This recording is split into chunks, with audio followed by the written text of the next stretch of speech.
Bonjour à toutes et à tous et merci de préférer votre émission dominicale Week Echo. Depuis quelques jours, une vaste opération de libération des espaces publics a démarré dans plusieurs départements du pays.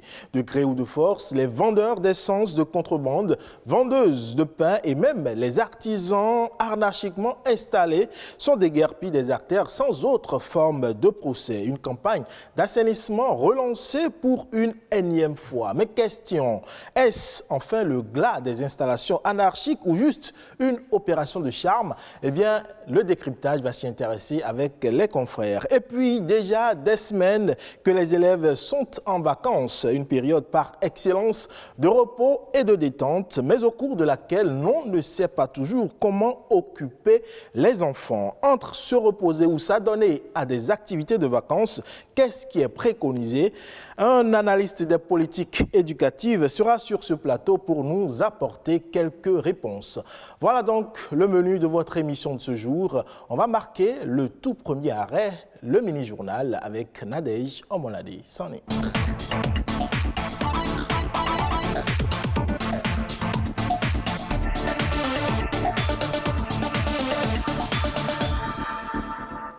Bonjour à tous, bienvenue dans le mini-journal de ce dimanche sur Week Echo. Fini les classes, c'est les vacances, une période de détente et de relaxation que chaque enfant passe à sa convenance.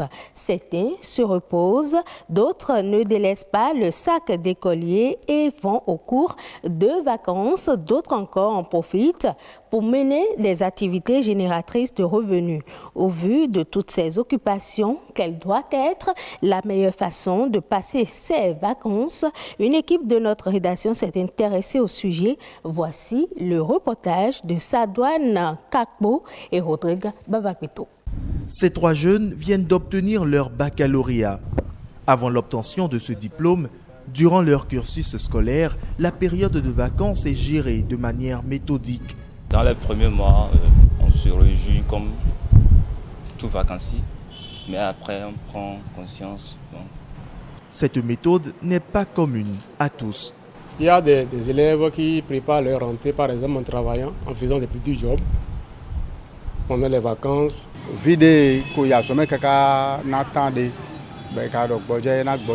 Pour ce spécialiste de l'éducation, la période de vacances rime bien avec repos. Seulement, il ne faut pas rester sans activité, il faut pouvoir choisir la bonne. Quand on parle de repos, c'est le changement d'activité. Ce n'est pas systématiquement l'inactivité, que ce soit des activités qui les déconnectent un peu de toute la pression vécue tout au long de l'année scolaire. Pourtant, certains élèves sont appelés à reprendre le chemin des classes avant la fin des vacances. C'est bien pour ceux qui envoient leurs enfants en cours de vacances. Ça permet aussi de donner aussi aux enfants de recevoir un renforcement au niveau des acquis. Sur ce point, le spécialiste se fait clair. Les vacances sont faites pour se reposer de l'année scolaire et non pour la poursuivre. Et dans cette optique, les cours de vacances normalement devraient être remplacés. Par exemple, on peut faire les maths juste en réalisant un tableau, juste en tissant.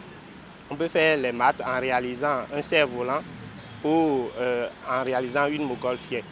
On peut également faire de la géographie, voir les sciences de la vie et de la terre en visitant un lieu. Les vacances sont pour certains une période pour mener des activités génératrices de revenus. Une chose qui n'est pas de refus d'après le spécialiste. Seulement, les parents doivent veiller à bien accompagner leurs enfants. Tendance ayant marqué une avancée spectaculaire dans l'entretien corporel, le make-up est l'ensemble des artifices utilisés pour rendre le visage plus agréable. Mais derrière cette apparence innocente, cette forme de maquillage du visage peut avoir des conséquences néfastes sur la peau à long terme. Certains effets indésirables, parfois graves, surviennent suite à l'usage non conforme des produits cosmétiques. Marie Bonaventure Kodia et Alessandra Jonton ont fait une incursion dans un salon de coiffure. Un visage radieux, au contour relevé. Le secret, le maquillage. Voici qui donne le sourire et qui rehausse l'estime de soi. Dans la pratique, on parle de make-up. Quand vous faites le make-up, ça cache toutes les imperfections. Le make-up, c'est un maquillage.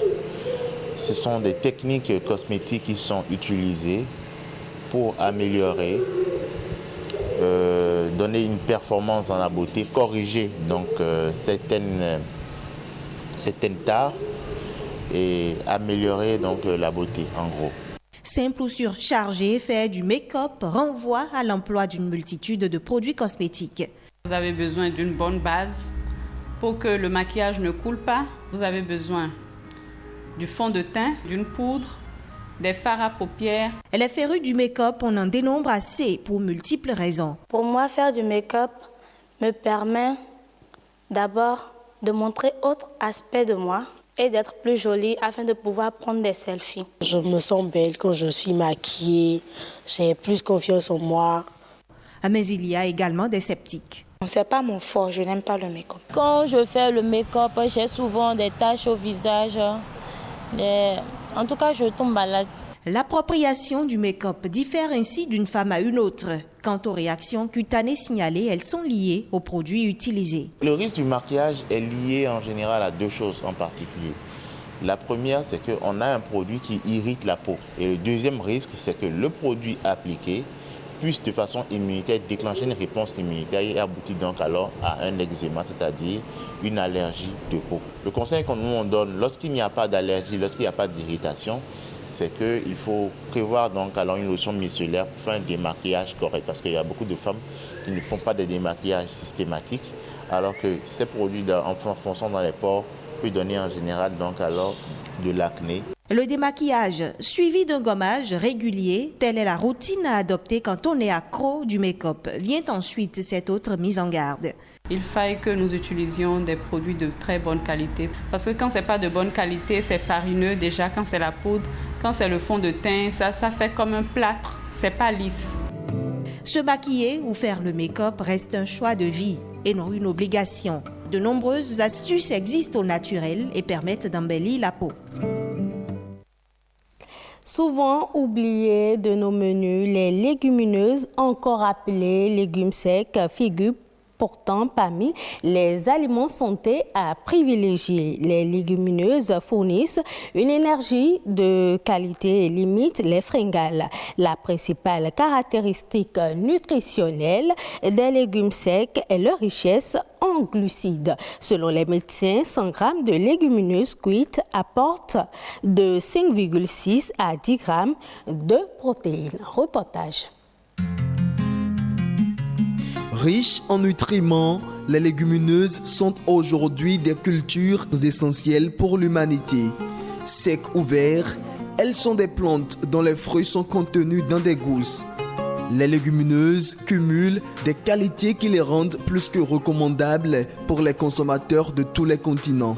Quand des légumineuses, il faut savoir que c'est le haricot rouge, les lentilles, le pois vert, le cassoulet, le vanzon.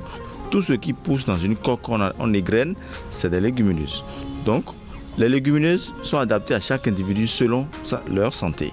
Et c'est un besoin qu'il faut dans le repas journalier, voire hebdomadaire, pour permettre à chacun de se ressourcer et de faire une bonne compensation des vitamines et minéraux. Comme la viande ou les produits laitiers, les légumineuses ont une teneur élevée en protéines et en acides aminés d'origine végétale pour l'alimentation humaine. Elles contribuent ainsi à la croissance et au développement de l'organisme humain. C'est riche en protéines végétales. Et parce que nous avons des protéines animales et des protéines végétales. Les protéines végétales, on en a besoin pour le maintien du corps. Les légumineuses contiennent naturellement de la vitamine B. La vitamine B, c'est la vitamine de la mémoire. Donc c'est pourquoi souvent les enfants, on leur conseille de faire la farine et de bouillir pour qu'ils prennent à certains âges. Et dans ces farines, vous verrez qu'il y aura le haricot rouge, le mil, le sorgho, tout cet ensemble des légumineuses avec les céréales à grains entiers se regroupent pour donner une tonicité à l'enfant, une bonne croissance. De même, celui qui est anémié, celui qui est dénutri, il doit prendre les légumineuses pour retrouver une bonne nutrition, une pleine forme. Bien qu'elles soient utiles pour l'homme, les légumineuses jouent aujourd'hui un rôle très important dans la protection de l'environnement. Les légumineuses permettent de lutter contre l'appauvrissement du sol. La culture des légumineuses nécessite moins d'eau. Les légumineuses, dans leur culture également, on utilise peu d'engrais chimiques parce que les légumineuses arrivent quand même à fixer leur propre engrais azoté. Et comme ça, elles permettent également de lutter contre les gaz à effet de serre. Beaucoup utilisent les légumineuses pour l'alternance des semences, pour l'alternance des cultures, toujours pour enrichir le sol. Sensibiliser alors l'opinion publique et les décideurs sur la nécessité de sauvegarder les légumineuses est le seul défi qui s'impose à toute l'humanité pour une alimentation saine et une planète en bonne santé. C'est la fin de ce mini-journal. Ne zappez surtout pas. Week Eco se poursuit avec Ulvaeus Balogun.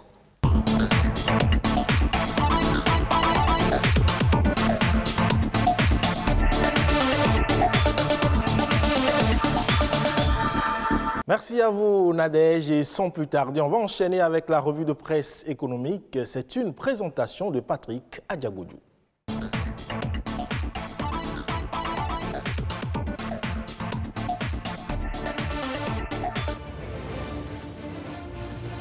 C'est une bonne information qui vient doper le moral des différents acteurs et gouvernants dans la lutte pour l'autosuffisance alimentaire. Le Bénin est absent de la liste des pays où la famine menace leur population. L'information est à la une du journal La Nation du jeudi 5 août 2021. Selon le quotidien du service public, l'envolée des prix des denrées alimentaires inquiète dans les marchés, certes, mais le Bénin n'est pas à la porte de la famine. Le pays ne figure d'ailleurs pas sur la liste des 23 nations établies par l'Organisation des Nations Unies pour l'alimentation et l'agriculture FAO et le Programme alimentaire mondial PAM.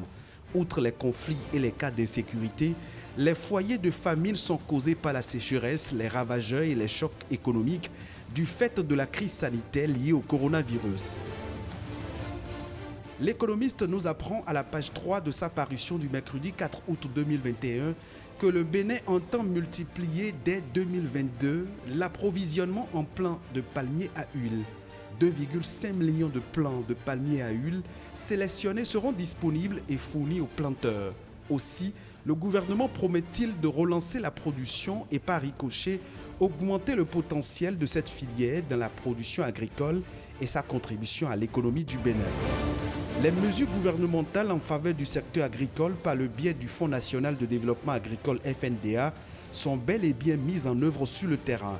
Selon le journal L'Économiste, à la date du 30 juin 2021, les banques et systèmes financiers décentralisés SFD ont déjà reçu dans l'abondement de 100 milliards mis à disposition pour le financement du secteur agricole par le gouvernement, 647 dossiers de demande de financement des acteurs du secteur agricole pour un montant total sollicité de 20 milliards de francs CFA. Dans la vague des premiers bénéficiaires, 54 dossiers ont été validés après étude à hauteur de plus de 5 milliards de francs CFA. De plus, 300 petites et moyennes entreprises et industries et 2500 petits exploitants agricoles bénéficient actuellement de l'accompagnement conjoint de l'Agence territoriale de développement agricole ATDA et du FNDA pour rendre leurs dossiers bancables auprès de ces banques et SFD. Fraternité parle de la prévention des conflits entre agriculteurs et éleveurs dans sa parution du mercredi 4 août 2021.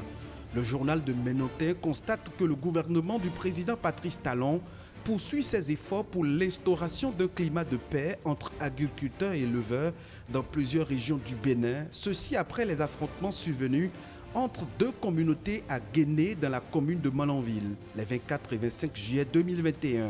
Il est à noter que dès la survenue des événements malheureux ayant entraîné 7 morts, 5 blessés graves, des dizaines de casses et greniers brûlés, le gouvernement a ordonné le détachement des forces de défense et de sécurité pour mettre fin aux affrontements, stabiliser la situation et créer des conditions d'un retour à la normale. Fin de cette revue de presse, à dimanche prochain.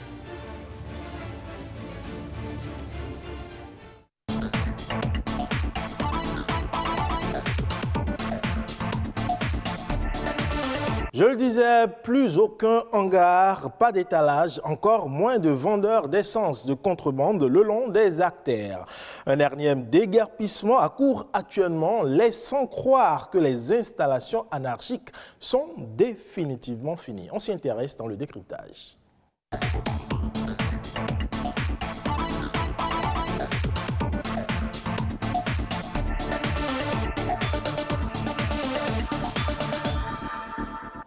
Et les confrères sont déjà en place pour le décryptage. Vincent Aguet sur ce plateau. Vincent, bonjour. Bonjour Levaïus, bonjour aux téléspectateurs de BB24.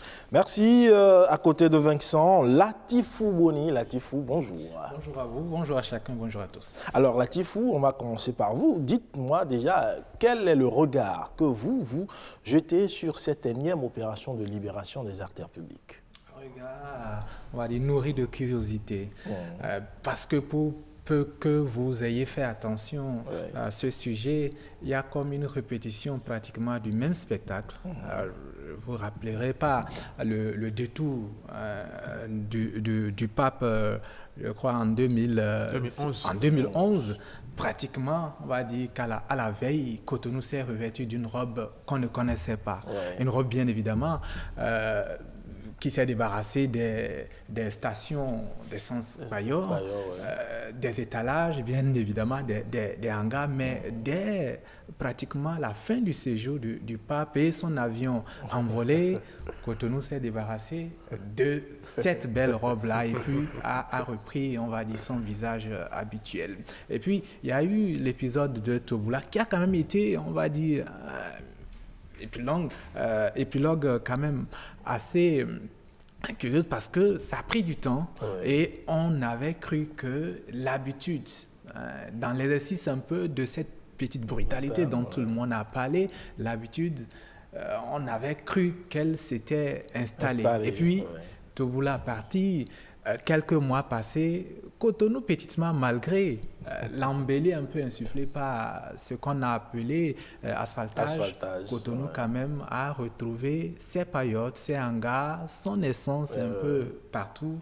Et puis l'annonce de ce qu'est aujourd'hui ce déguerpissement dont le gouvernement, je vais dire, le gouvernement n'est pas le parent principal. Donc, finalement, il y a comme des répétitions. À la fois au niveau des forces de l'ordre, répétition, action, un peu menace, répression, et puis abandon de terrain, et puis reprise de terrain par les populations en attendant d'autres opérations. C'est le même spectacle avec la même curiosité. Faites-vous la même analyse que le même spectacle perdure toujours? Non, je suis d'accord avec le flashback en arrière de Latifou qui est remonté à 2011. J'avoue que moi, je comptais aller jusqu'en 2011 pour rappeler que le déguerpissement n'est pas un sujet qui est propre au gouvernement du régime Talon, mais ça date de 2011, peut-être même bien avant, mais en tout cas 2011 c'était une opération d'envergure. Moi j'habitais dans la zone de Calavi, dans la zone de Raconville. J'étais allé au cours et puis quand je rentrais, je me suis rendu compte qu'au carrefour à Conville, mais franchement, c'était devenu tout propre. Il n'y avait plus d'étalage sauvage, vendeur d'essence, il n'y en avait plus, alors que le pape n'allait même pas passer par Calavi. Et puis, 2016, 2017, voilà, on a connu ce qu'on a connu avec le préfet Toboula, les autres préfets dans les autres départements. C'est vrai que ce n'était pas la même énergie, la même fougue, mais l'opération a quand même eu lieu dans tout le pays. Qu'aujourd'hui, on en parle à nouveau, c'est qu'évidemment, il y a une sorte de résurgence, c'est-à-dire que les populations, les petits revendeurs se sont remis à occuper à nouveau les abords de la voie, donc les trottoirs qui ne sont pas destinés aux activités commerciales. Évidemment, par principe, comme le gouvernement le dit, même si ce n'est pas lui qui a donné l'ordre de cette opération qui est en cours, moi j'en doute fort. Le principe, c'est qu'évidemment, on n'a pas le droit d'occuper le domaine public. C'est ça. D'accord ? Pour mener ses activités privées. On est tous d'accord là-dessus. Surtout que certaines activités peuvent être effectivement dangereuses, comme la vente de l'essence frelatée, qui est déjà une activité illicite. La vente d'essence est une activité formelle, il faut avoir une station. Même s'il y a une sorte de tolérance de l'État vis-à-vis de cette activité depuis des décennies dans notre pays, il faut quand même rappeler le principe que le carburant ne se vend pas au bord de la voie comme du vin de palme. Mais comme du vin de palme.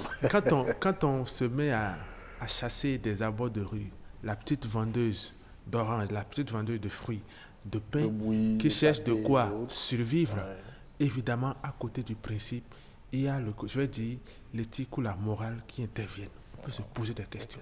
Surtout quand on voit la manière dont les opérations sont conduites. On va revenir à la manière. Mais dites-moi, est-ce que, de votre point de vue, vous pensez que c'est parce que les populations sont têtues qu'elles reviennent chaque fois vers ces abords de voie, ou c'est parce qu'il n'y a pas de politique véritablement mise en place pour éviter que ces gens-là reviennent? Moi, je pense que la question est très complexe. Je ne pense pas que tous ceux qui viennent occuper le domaine public ou les abords de rue pour mener leurs activités commerciales soient tous têtus. Je ne pense pas. Je me dis que la plupart, je mets des hypothèses. D'abord, tout le monde n'a pas les moyens d'avoir une place au marché. Dans les marchés. Tout le monde n'a pas les moyens d'avoir une boutique pour abriter son petit commerce.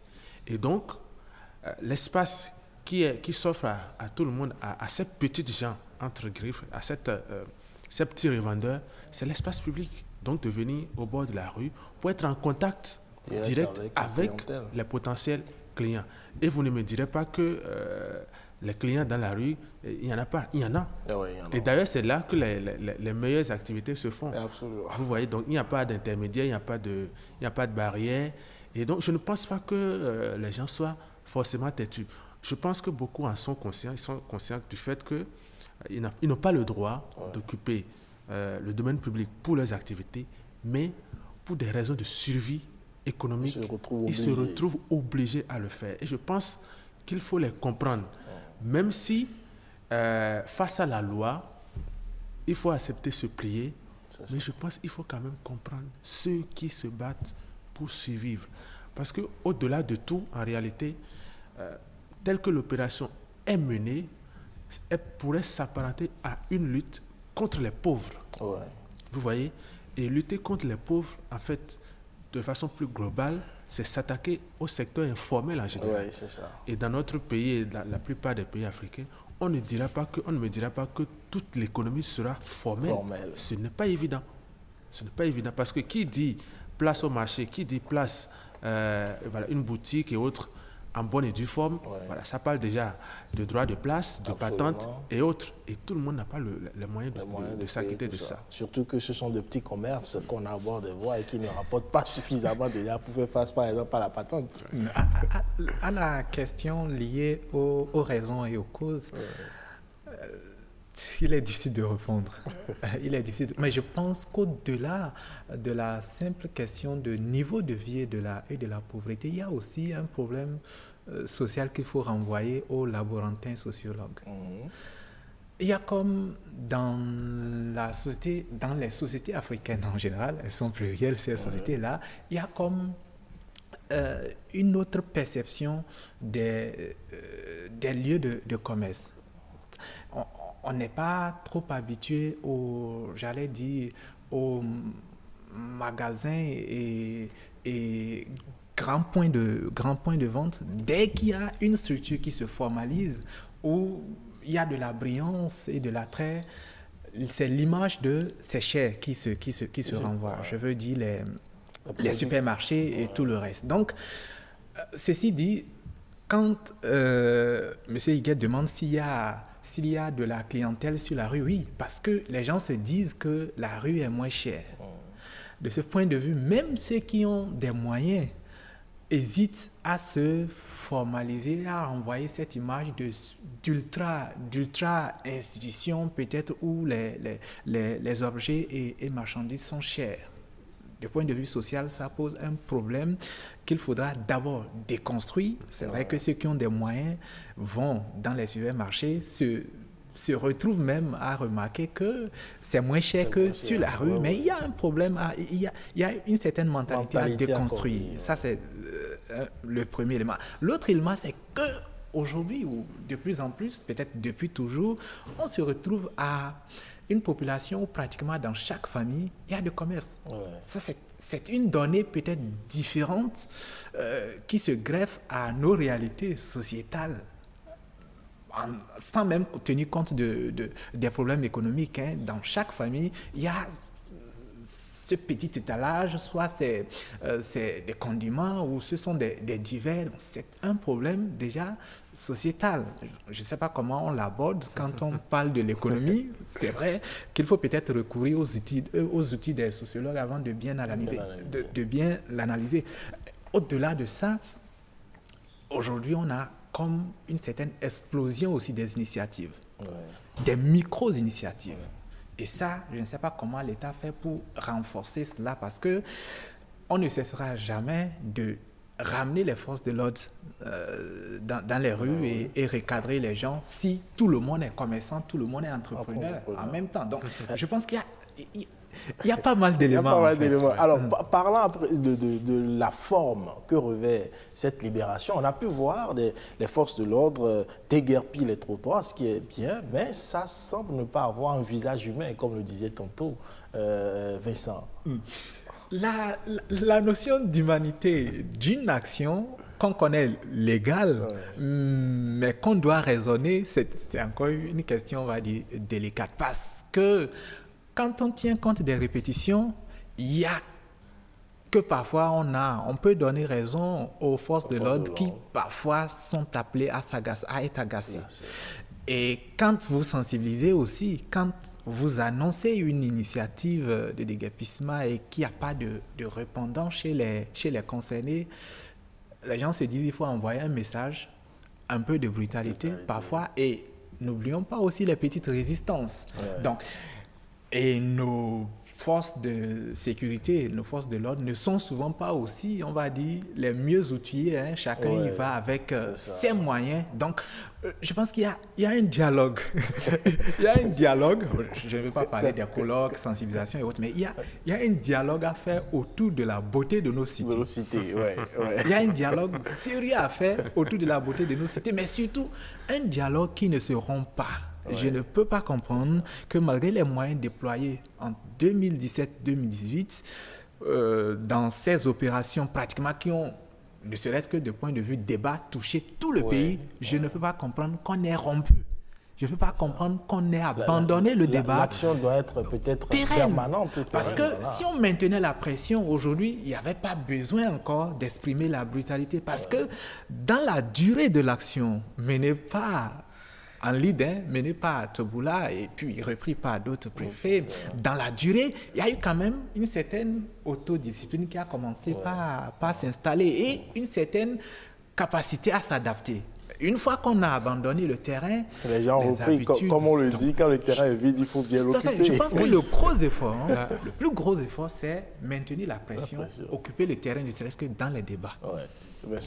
La nature aurait pu vite. C'est ça. Et donc, quelque part, que les gens reviennent. On parle de recolonisation des espaces publics, qu'ils reviennent sur ces espaces-là. Ça ne devrait étonner personne. Surtout qu'après les opérations de 2017, on n'a pas mis des balises, pour marquer, pour séparer le domaine public des espaces où les activités commerciales peuvent avoir lieu. Donc, comme il le dit, effectivement, il faut maintenir le débat, il faut maintenir la pression. Mais je me répète, même si on maintient la pression, moi je suis convaincu que ventre affamé, qui trouve un espace public, libre, va l'occuper pour faire son commerce et pouvoir survivre. Pourquoi ? Si l'espace public n'est pas gardé par les forces de l'ordre, si la clientèle rôde autour de l'espace public, si la clientèle est permanente sur l'espace public, il est tout à fait normal forcément l'offre va venir évidemment que l'offre se mette en place. C'est aussi simple que ça. Donc, ça ne devrait étonner personne en réalité. Maintenant, pour revenir à la question de la manière, c'est un grand débat. C'est un grand débat. À partir du moment où on sollicite la force publique, donc les agents de police, pour intervenir, n'attendez pas à ce que les agents de police se mettent à faire de la sensibilisation. Je suppose que l'autorité civile qui a commandé la force publique a eu à parler, donc à faire la sensibilisation, à émettre un communiqué d'avertissement. Et la force publique, quand elle se met en œuvre, évidemment, on parle de force, justement. Mais c'est quand même de petites Maintenant, vendeuses. justement, une fois sur le terrain, évidemment, je suis désolé de constater, de voir des pick-up de la police remplis de marchandises. Et quelles marchandises encore? Des fruits, des vêtements, ça, de la friperie. Bon, je ne vais pas utiliser le terme, mais qu'on ramasse pour une destination inconnue. Oui. Commissariat. Enfin, on ne connaît pas la suite. Encore que dans les commissariats, ce n'est pas évident que ces gens puissent retrouver leur marchandise. Quoi qu'on dit, je pense, la peur du gendarme existe toujours.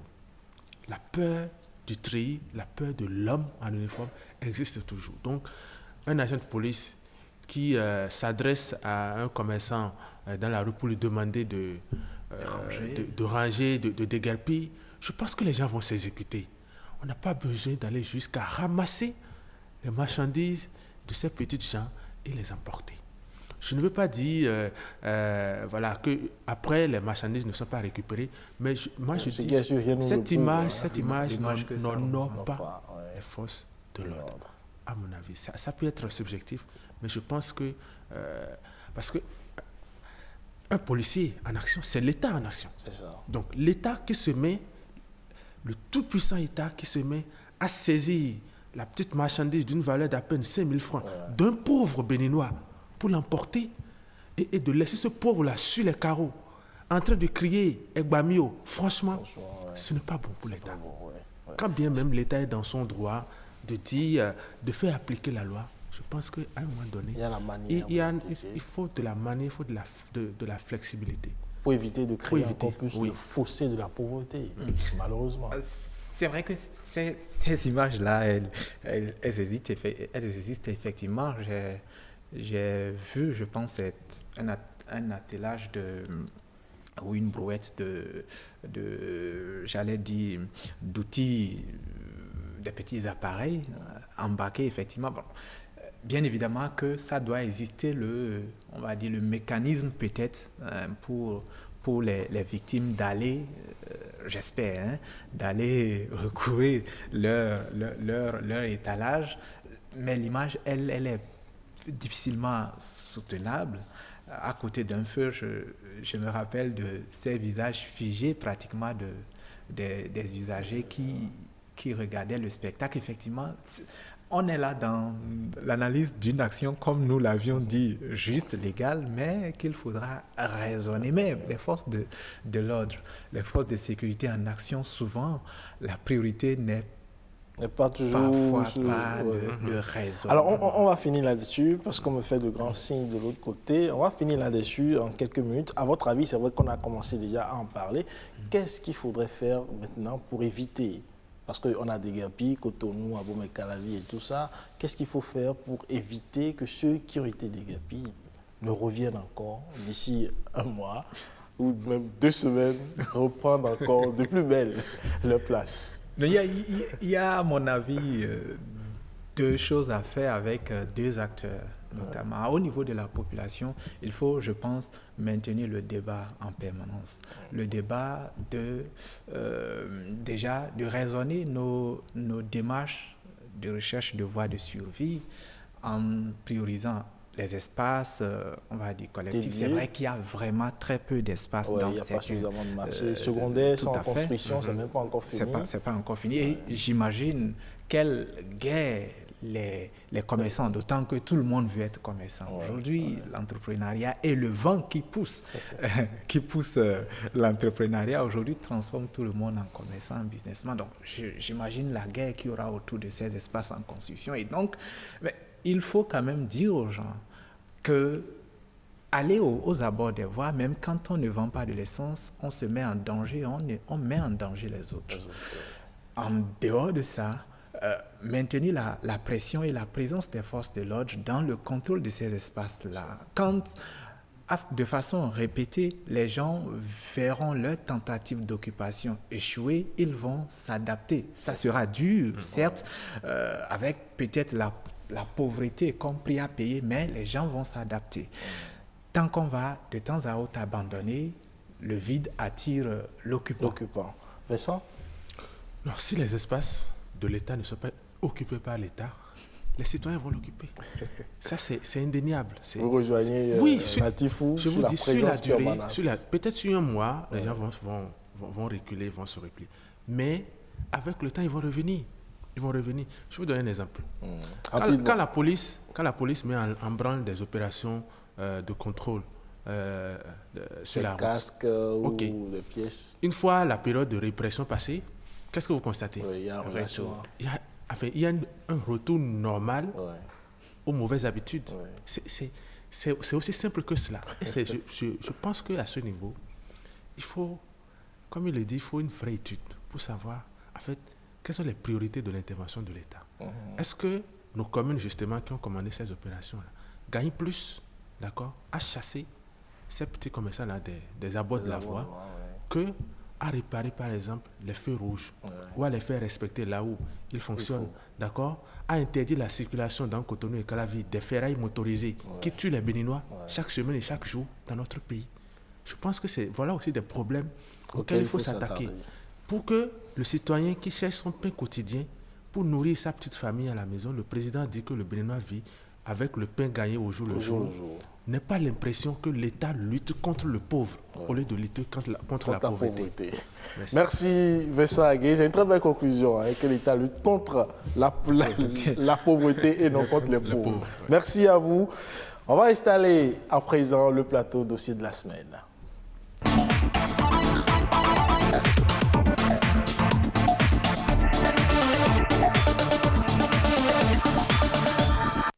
Je l'annonçais à l'entame, déjà quelques mois ou quelques semaines que les apprenants sont en vacances. Entre repos, détente et activités de vacances, quelle est l'occupation idéale pour passer de bonnes vacances? C'est le sujet du dossier de la semaine. Avant d'installer notre invité, on suit cet élément.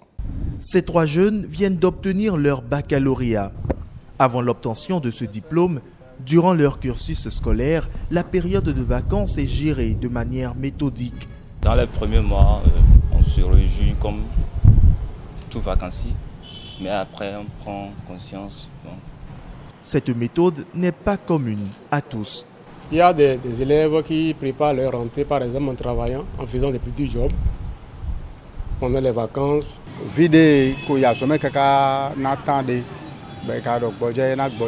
Pour ce spécialiste de l'éducation, la période de vacances rime bien avec repos. Seulement, il ne faut pas rester sans activité, il faut pouvoir choisir la bonne. Quand on parle de repos, c'est le changement d'activité. Ce n'est pas systématiquement l'inactivité, que ce soit des activités qui les déconnectent un peu de toute la pression vécue tout au long de l'année scolaire. Pourtant, certains élèves sont appelés à reprendre le chemin des classes avant la fin des vacances. C'est bien pour ceux qui envoient leurs enfants en cours de vacances. Ça permet aussi de donner aussi aux enfants de recevoir un renforcement au niveau des acquis. Sur ce point, le spécialiste se fait clair. Les vacances sont faites pour se reposer de l'année scolaire et non pour la poursuivre. Et dans cette optique, les cours de vacances normalement devraient être remplacés. Par exemple, on peut faire les maths juste en réalisant un tableau, juste en tissant. On peut faire les maths en réalisant un cerf-volant ou en réalisant une montgolfière.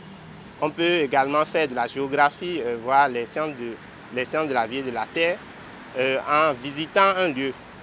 Les vacances sont pour certains une période pour mener des activités génératrices de revenus. Une chose qui n'est pas de refus d'après le spécialiste.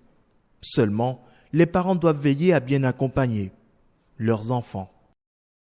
Notre invité sur ce plateau pour aborder cette question, c'est un analyste des questions éducatives. Il s'appelle Rodrigue Fatombi. Bonjour.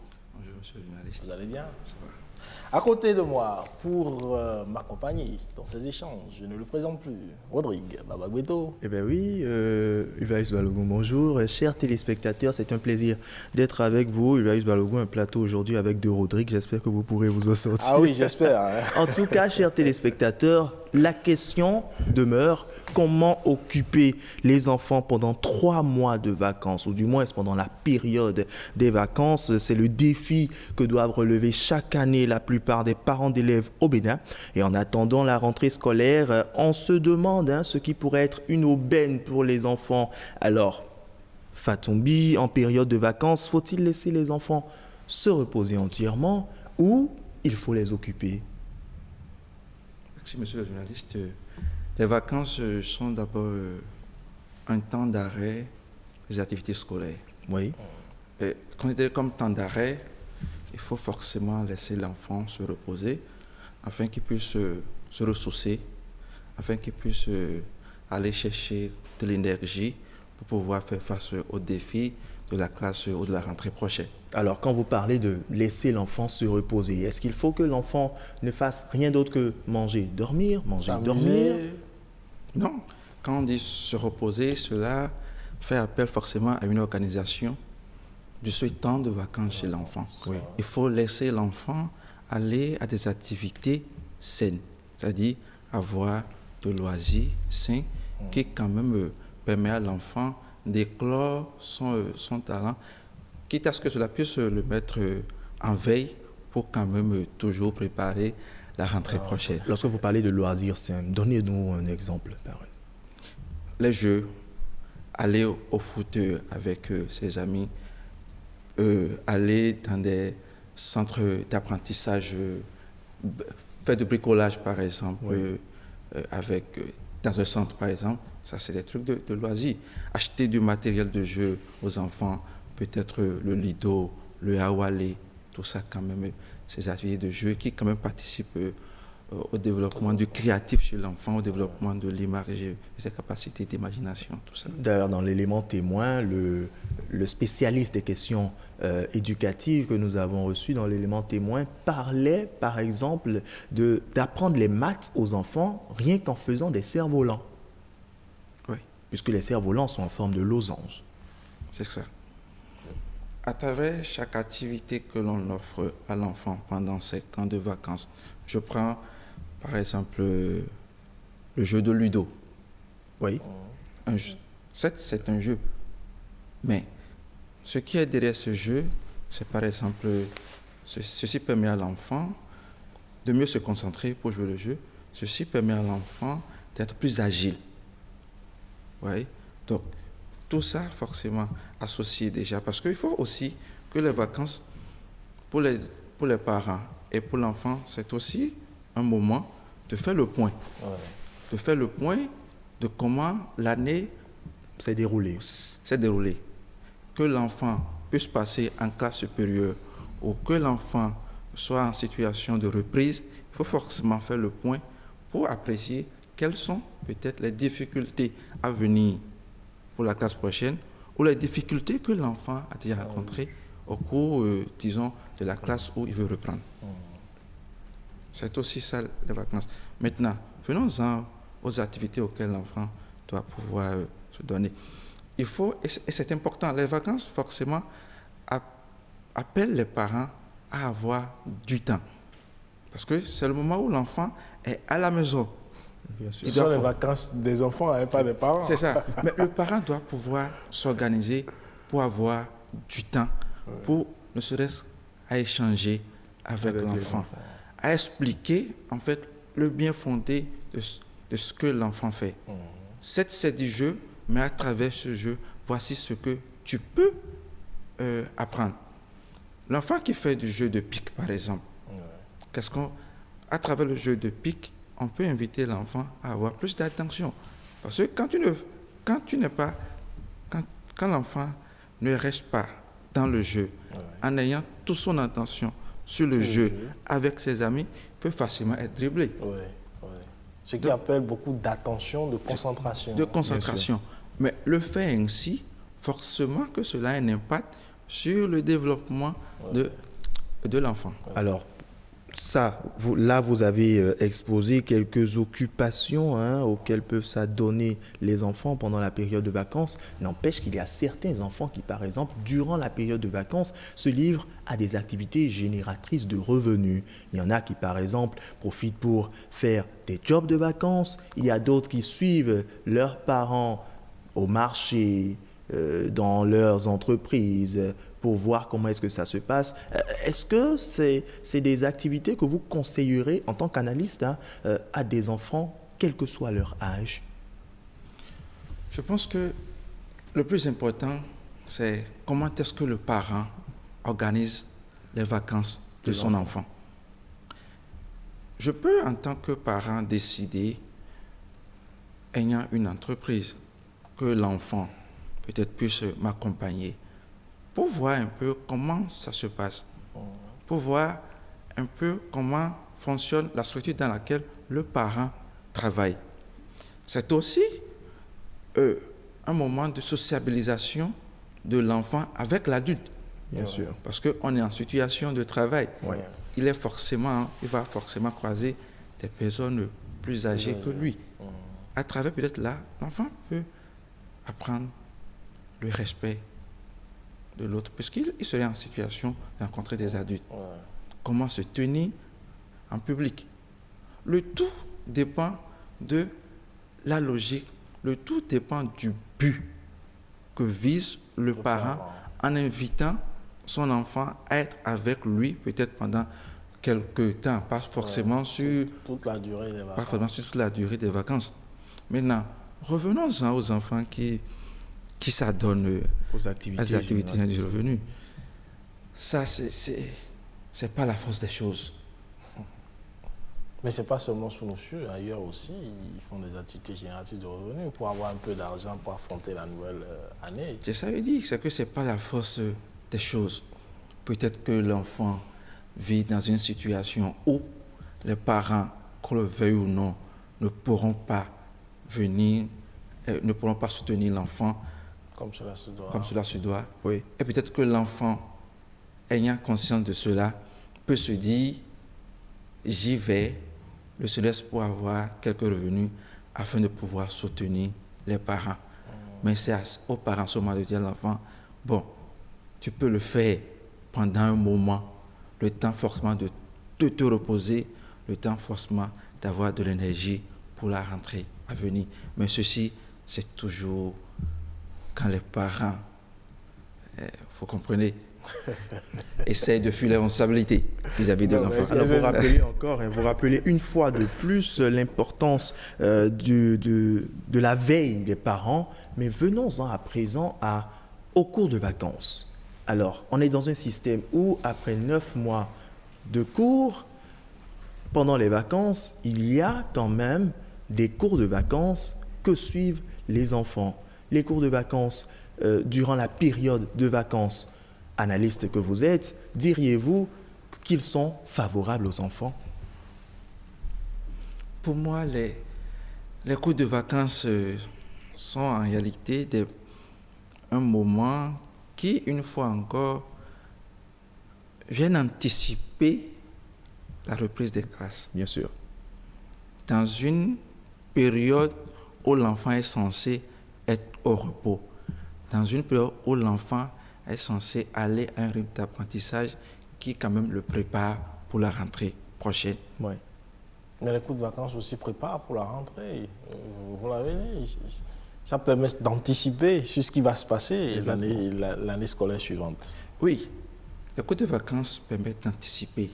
Mais c'est qu'il ne faut pas systématiser les cours de vacances chez l'enfant. C'est-à-dire, c'est les vacances, c'est les cours de vacances. Tu passes en classe supérieure, il faut forcément faire les cours de vacances. Non, il ne faut pas systématiser les cours de vacances chez l'enfant. Vous savez, certains enfants, ils acceptent que leurs parents les inscrivent pour les cours de vacances juste pour quitter la maison.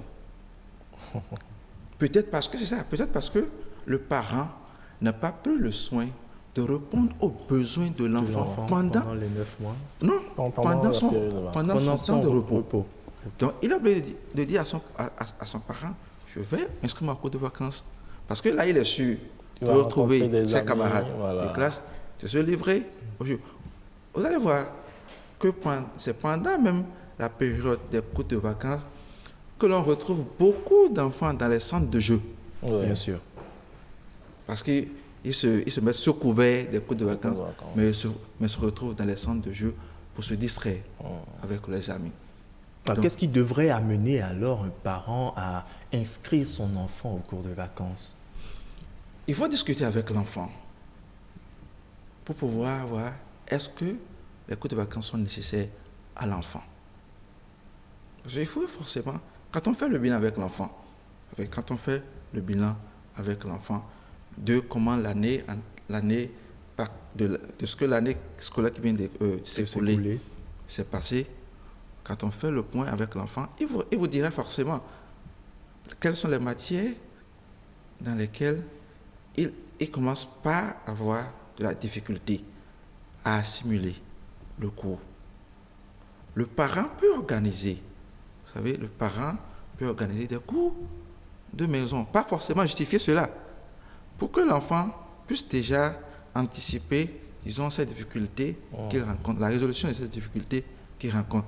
Ce n'est pas forcément au cours de vacances qu'il va forcément aller anticiper sur la résolution de ces difficultés prochaines. En suivant cette explication que vous donnez, diriez-vous qu'il faut suspendre les cours de vacances, supprimer les cours de vacances? Puisque, à vous suivre, si après échange avec l'enfant a des tares au niveau de certaines matières et que le parent décide par exemple de lui prendre un répétiteur, la question peut être réglée plutôt que d'aller aux cours de vacances. Donc, est-ce qu'il faut supprimer les cours de vacances?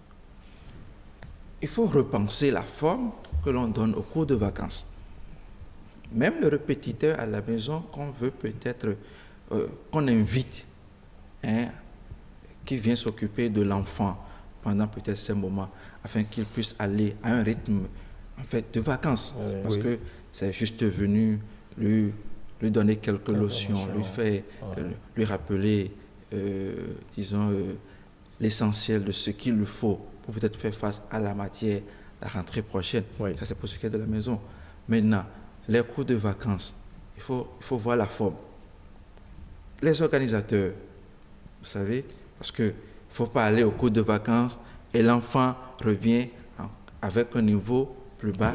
Ou bien l'enfant revient avec de la peur. Donc, quand on voit la forme, on peut être d'un côté dit, si la forme y est, et ce que doit être ce que doit être les cours de vacances, ce que cela permet de régler à l'enfant, régler, cela peut être une nécessité dans une certaine mesure à l'enfant. Mais si nous prenons la forme telle que cela s'organise aujourd'hui dans notre contexte et dans certains milieux donnés, il faut forcément... Quand vous parlez de la forme, voilà, exactement. Vous mettez peut-être les enseignants qui font au contact de ces apprenants. Merci beaucoup. Quand je prends les enseignants de ces cours de vacances, cela vient poser la question de la compétence de l'enseignant des cours de vacances, de la qualité de l'enseignement qui est disposé. Parce que, attention, il y a même certains élèves qui prennent, disons, cette profession d'enseignant de cours de vacances comme des jobs de vacances.